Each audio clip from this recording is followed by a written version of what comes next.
In part one of this tool collection, I opened some drawers and gave you a solid look at the oddball, one-time use, and pro-level tools I've collected over parts of the past 5 decades.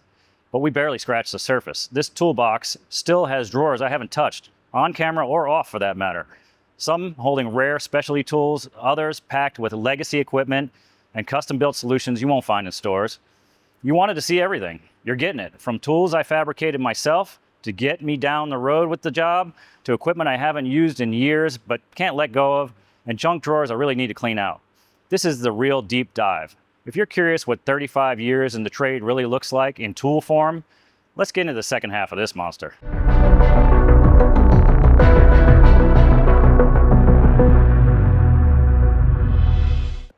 Welcome back into part 2 of the what's inside my big black toolbox. As you guys know, that part 1 ran a little long and I got a little nostalgic going through that stuff. Wasn't expecting the video to be this long. I didn't realize how much stuff I got, but I want to get right back into where we left off here. We're just kind of moving across the bottom of this toolbox. And let's talk about some more stuff I've got in here. Let's see what kind of goodies are hiding in this thing. This has been a lot of fun for me, actually thinking about all this stuff and realizing what I've got. And I believe this video has actually inspired me to come in here and clean up my mess in here. I gotta get a little bit organized in this toolbox. So I'm gonna do that here soon, but let's get talking about what I've got in here. In this drawer, I keep all kinds of little goodies, weird stuff like, I've probably done hundreds, if not more, timing belts, right? So I keep all these little pins usually. I make sure I have a nice assortment. These are for the timing belt tensioners. If any of you guys are older guys like me, you probably remember all these little tools that used to come with the Felpro oil pan gaskets, and it was to hang your oil pan on with your gasket in place. So I've got a ton of those. I think we talked about this timing belt tool in the last one. I've got all kinds of battery tools in here. So this is a battery reamer and reshaper for terminals and battery posts. This actually reshapes the lead so they're tapered like they're supposed to be. I did a video on battery installation. I actually showed that in that video, so if you haven't watched it, you might want to check it out. It kind of talks about the fitment of the battery terminals. Side terminal brushes for the General Motors products, top terminal brushes. This one's seen better days. I probably should throw that out. I got some timing belt tools in here. This one probably doesn't belong in here. Maybe I should move this one up over here. This is, I believe, for Mitsubishi. Oh, Volkswagen. I've got it. I usually engrave these things so I can remember what they're for, but this is for Volkswagens. There's another Mitsubishi one that looks like this. The pin spacing's a little bit different on it. This is a nice, I actually love this tool. I used to use this all the time. This is a pipe cutter, and this is great for doing brake lines. It's so small. When you're in the car and you're trying to cut a brake line, you don't want something big and bulky because you don't want to have to pull the brake line out all the way. So I used to use these to cut them, and then we have some tools up here in the top to reflare the brake lines. We'll get to those eventually, but I probably should put this back in the kit where it belongs with the brake flaring kit. That's where I used to keep it. And I probably should let you guys know, in my shops here, my guys, they're free range of all my tools. I have them here so everybody can make a living with them. I don't really like all my technicians to have to come in and buy all these crazy tools. I spent enough money on all this stuff over the years that I'd rather than use their money to go live with, spend their money on their family and taking care of expenses at home. So, of course, everybody has their own tools. They like to buy a lot of their own stuff, but I also try to provide as much as I can for my staff so that all these little weird specialty tools, they shouldn't have to buy. I consider them shop tools. So I leave this toolbox open for everybody to use, as long as my other toolboxes that I've got here, and of course all my equipment's available to everybody. So sometimes I come in here and stuff's in the wrong place. It's misplaced where I remember putting it, at least anyway.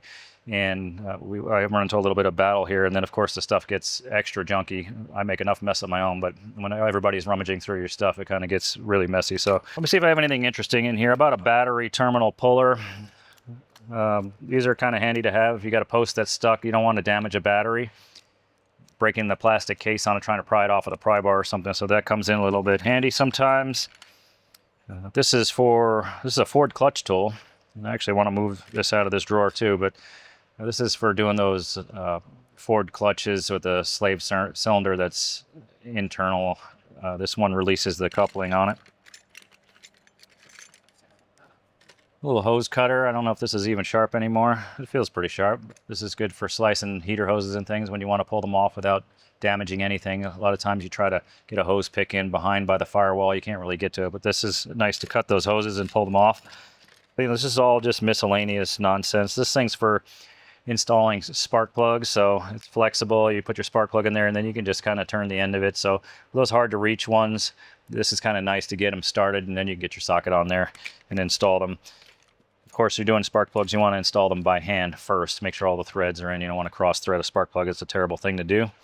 I've got these little tiny feeler gauges. I've got larger feeler gauges. I've got a ton of feeler gauge sets in here. Great for adjusting valves and things, checking spark plug gaps, you name it. Checking cylinder heads. We talked about that, using the straight edge where we want to measure the gap on the cylinder head, make sure it's flat and straight. So that's pretty much what I've got in here, just a bunch of miscellaneous nonsense. And let's move on to another one. All right, in here I've got a bunch of air conditioning stuff. So we've got all these quick connect couplers. These are all the Ford style tools. So Ford came out with all these crazy plastic things that you have to clip around the lines and press together and twist and try to release the lines, the quick connects on them. That's what a lot of these are for. You know, there's a ton of quick connect tools out there, and I've got probably most of them. So you need a nice assortment of those depending on what you're working on, but it's not just Ford anymore. A lot of the other manufacturers have added all these special tools you need for quick connect stuff. You know, there's GM products and Subarus and you name it. So there's a large assortment of all these crazy quick connect release tools. I remember these from years ago. These are another tool I haven't touched in so long. I hate to even say this out loud, but I'm going to say it. Ford Aerostar. So I don't know if you guys remember that bucket of crap, but I hated working on those things. I don't know how many sets of head gaskets I did on that, where everything drops out the bottom. Heater cores. Well, you know, it's for you Ford guys out there, I'm sorry, but it's a Ford, and they certainly have their rash of problems like every other car. This actually goes with one of these quick connect tools I have to find around here. Two pieces go together. Again, probably something I need to get organized. My oxygen sensor socket doesn't belong in here, but I'll put that away. This one is actually pretty handy. I like this tool a lot. It's just a lot slimmer, more compact to get in the exhaust system somewhere. This is a cool tool to have. All right, let's go more Ford stuff. Well, we'll go Ford, General Motors, whatever we got. Orifice tube removal tools. So those are always fun. Sometimes they come out, sometimes they don't, but I've got a few of those. Transmission line plugs. This is nice for stuff's not dripping on you when you disconnect stuff. More of these little itty bitty disconnect tools. You see all these things for transmission lines, they're for brake lines, fuel lines, all kinds of stuff in here. And you certainly need a full assortment of those. Here's the other piece of that tool I was talking about before. And when you're working on a car, this is the annoying thing about working on cars, is that you feel like you've got all the tools. I've got 75 of these quick disconnect tools fitting all different products, and there's always that one car that shows up in your shop. You've got to pull the engine out of it, and you don't have the stupid tool for some reason. So shame on the manufacturers really for requiring all these special different tools all the time. It's, you know, it just gets aggravating to the point where you just want to do a job. It's not so much you don't want to spend the $20 on the tool. It's the fact that you just haven't done it yet. It's the first time you're seeing it, and then it's frustrating when you got a lot of work to do and now you're hung up because you just don't have a tool you need to get something apart. And that's when we always try to get creative. And then, you know, sometimes you get lucky, you find some success, and sometimes you don't. So anyway, I should probably quit ranting on that one. Let's take a look at some other stuff here in another drawer. As I move into this drawer over here, I'm just reminding you guys I got all my metric stuff in here on this side of the toolbox. Got some gear wrench, ratcheting, combination wrenches. This is kind of interesting.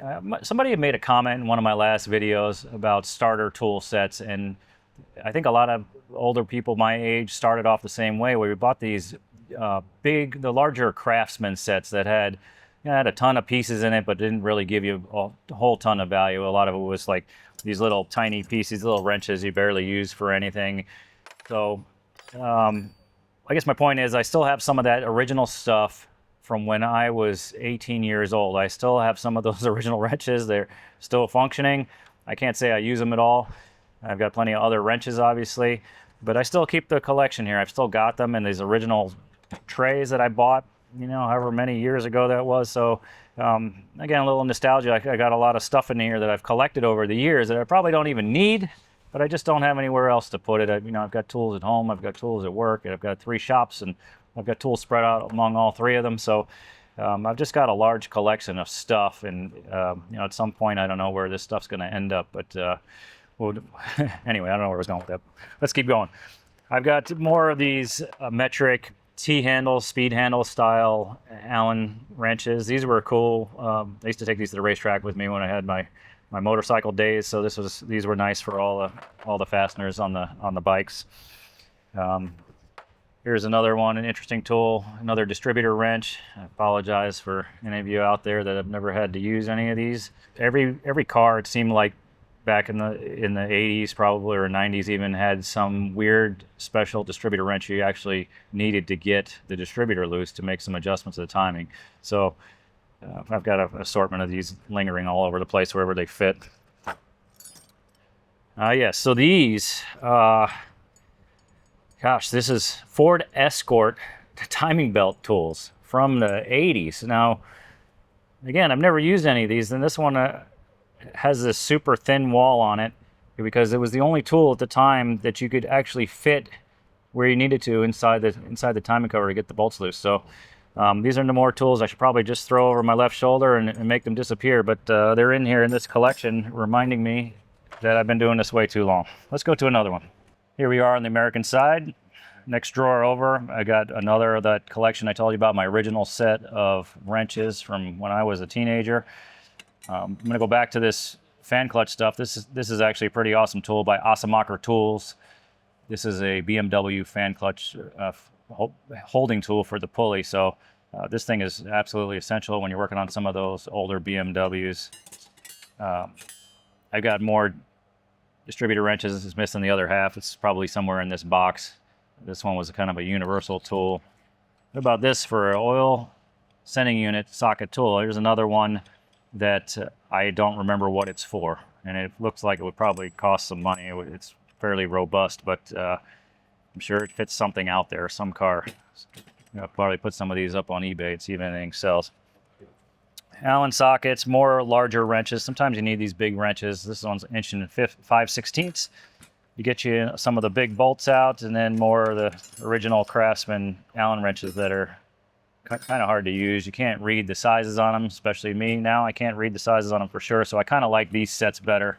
You can buy these at, this is Husky, you can buy these at Home Depot, but it's nice because they're compact. It comes in a full set, and you can put them back where they belong. You can actually read the numbers on the housing, whereas when you have a ton of loose ones here, you spend 30 minutes trying to find the one you need. So anyway, just more usable that way. Let's move on.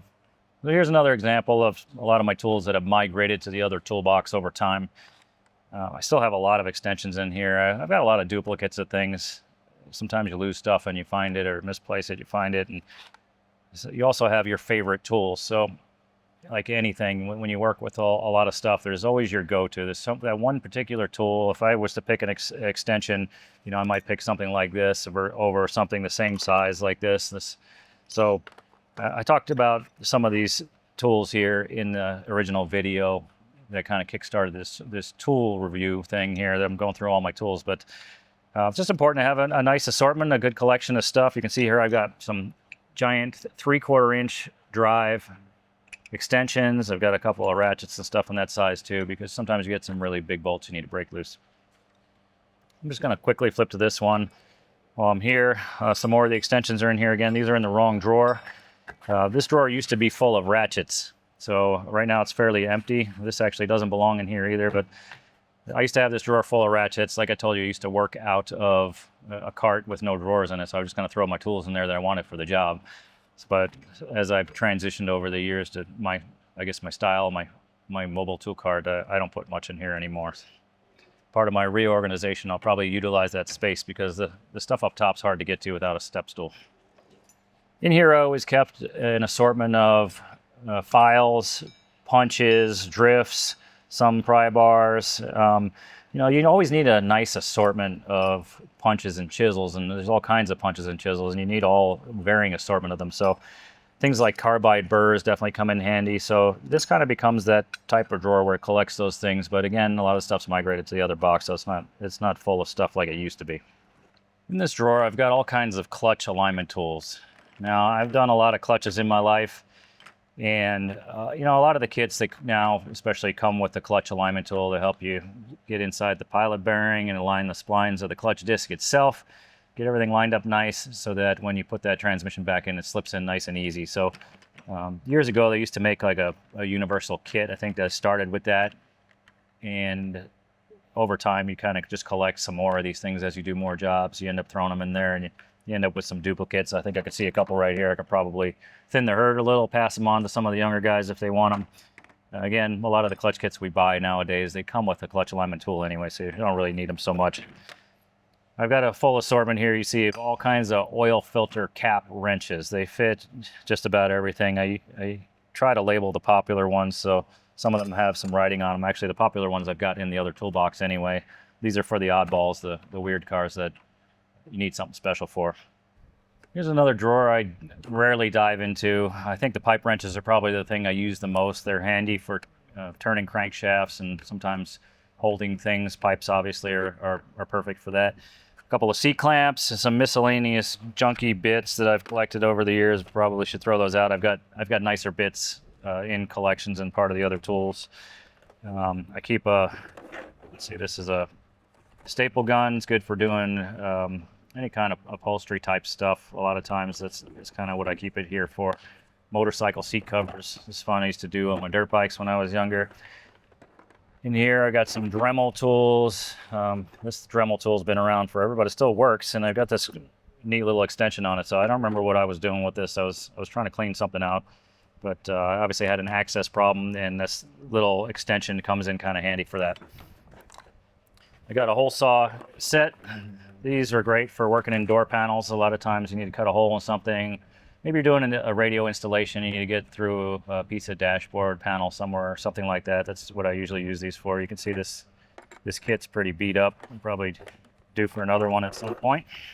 Move on.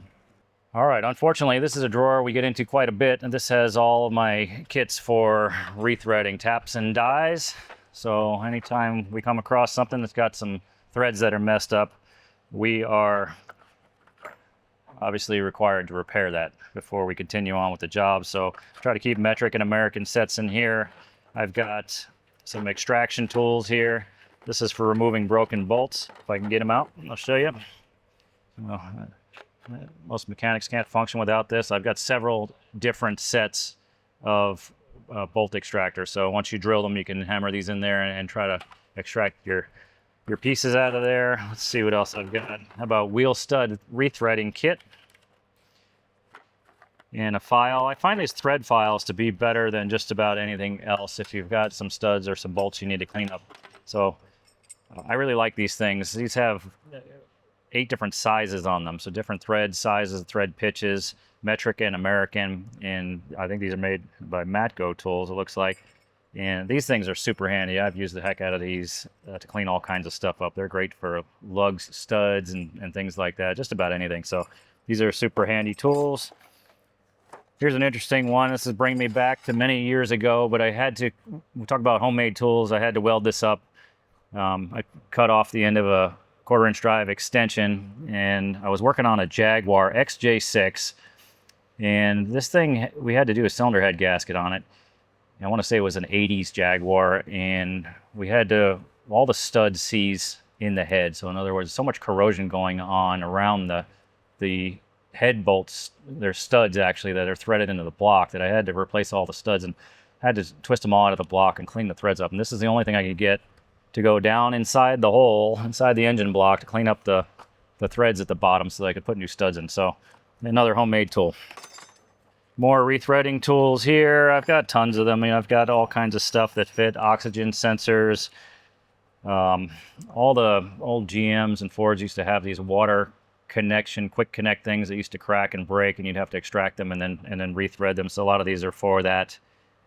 Oxygen sensor sizes, just all kinds of stuff there. Stud removers. This one's kind of bulky, but it works. So just more stuff along the lines of of thread repair. That's what I keep in here. And then speaking of thread repair, no mechanic would be worth his weight without a ton of helicoil kits, thread repair kits. So I've got tons of these, obviously all different sizes. In here I've got a Mighty Vac vacuum pump. These things are really nice to actuate vacuum operated devices. So anything you name up that has a vacuum diaphragm on it, these are certainly worth their weight as well, worth having, and it can be used as a vacuum gauge also if you want to check manifold vacuum on something. Plus I've got in here a bunch of motorcycle tools. So these are all removing flywheels and things off motorcycles. I've got a chain tool here, chain compression tool. I've got a chain breaker in here. I've got some spoke wrenches for motorcycles, tire irons, a few different sets here of tire irons, just a bunch of miscellaneous motorcycle tools. I don't know what I've got in here. Here's another one of my chain tools from Motion Pro. And I really don't use this stuff much anymore. I do have a couple of motorcycles, but I try not to wear them out like I used to when I was younger.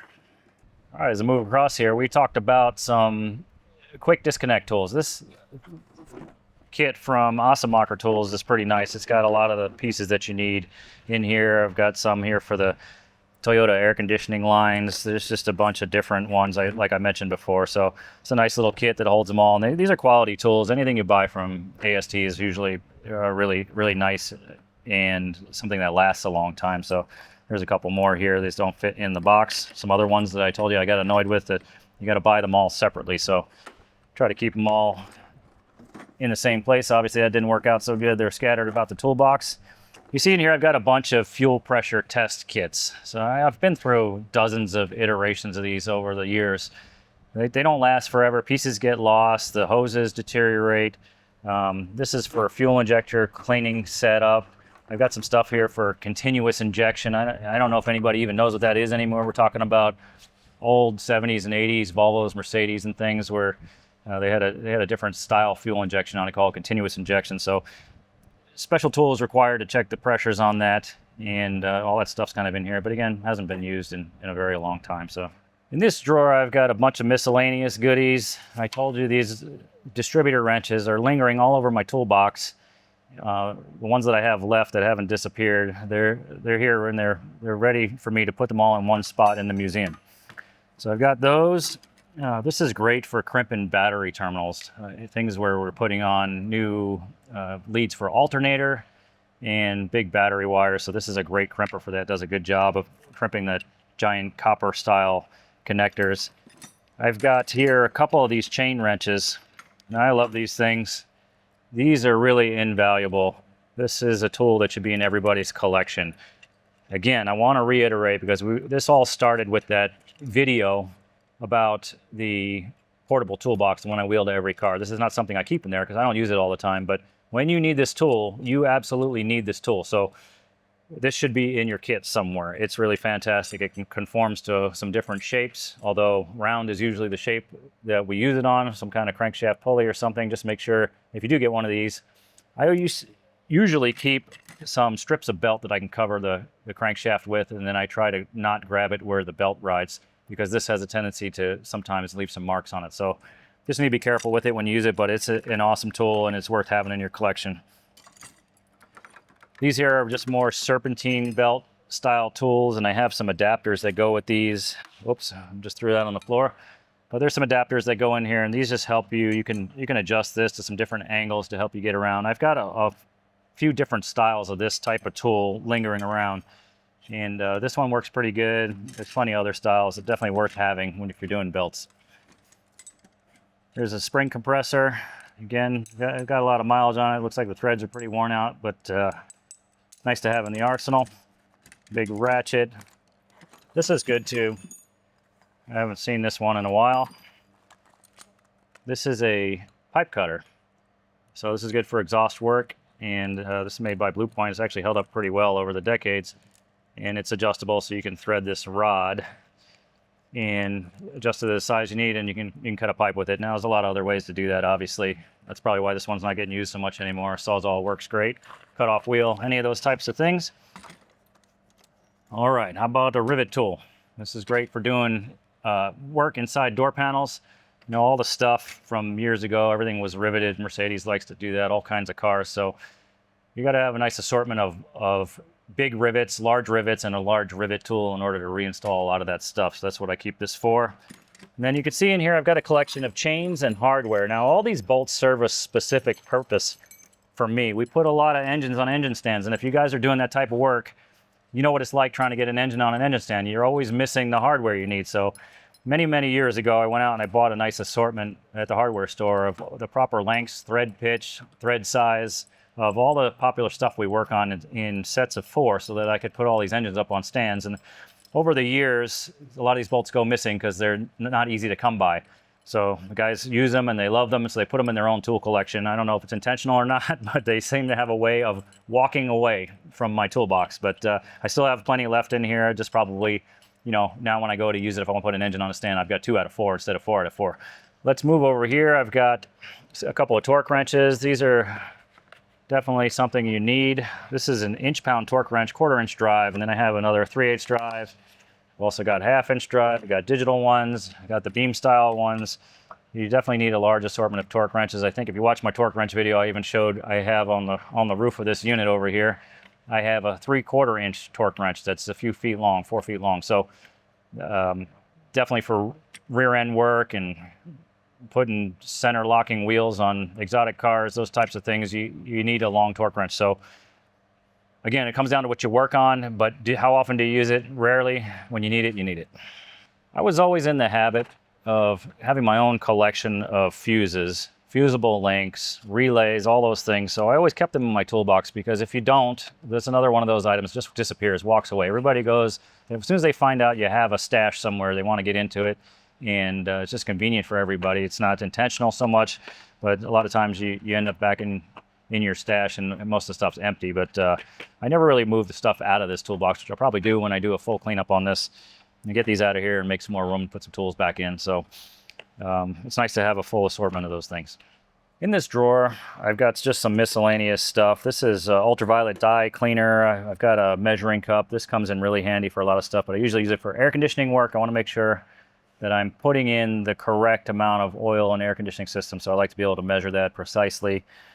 Works for a lot of other measuring type stuff. I also used to use something like this if I wanted to check a thermostat. You can boil some water in here and then drop your thermostat in there and see if it opens.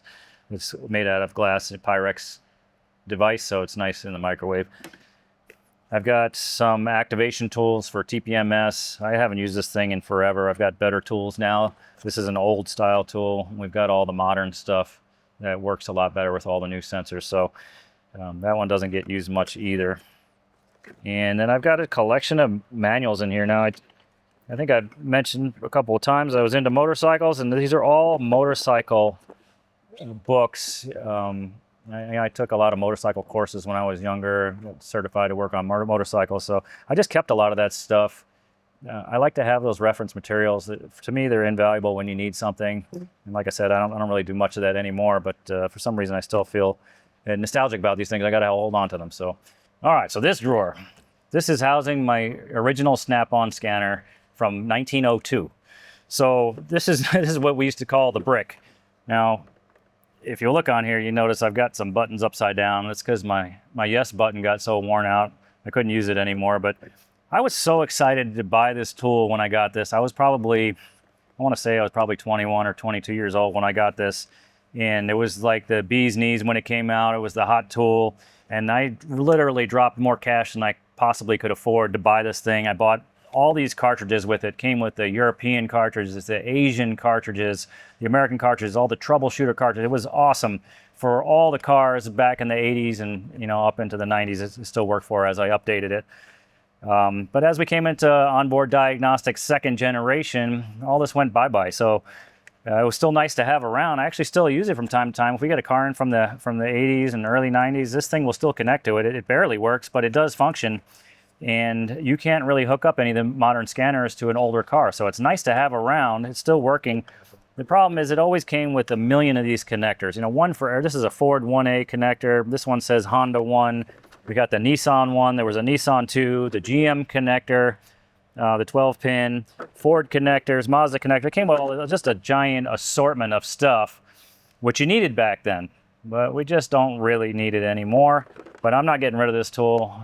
This will stay with me. Maybe I'll have them bury me with it. I've got so many miles on this thing. I don't know if I could ever part with it, but there it is. It's Snap-on brick. Was it the MT2500 scanner from Snap-on, one of the originals? So pretty cool. And I've got more adapters in here. I think over the years they were added some on as I updated some things. There were some adapters, if I remember correctly. So I've got a lot of that stuff in here. And then of course all these crazy manuals that came with it. You know, at the time we needed them, but not so much anymore. We've got great software now. All data, Identifix, IATN, all these different resources at our fingertips electronically, that all of these books are kind of useless. So it's nice to have everything digital in a format you can just access with a couple clicks of a button. Any self-respecting automotive technician should have one of these in their arsenal. Who doesn't like to destroy stuff, right?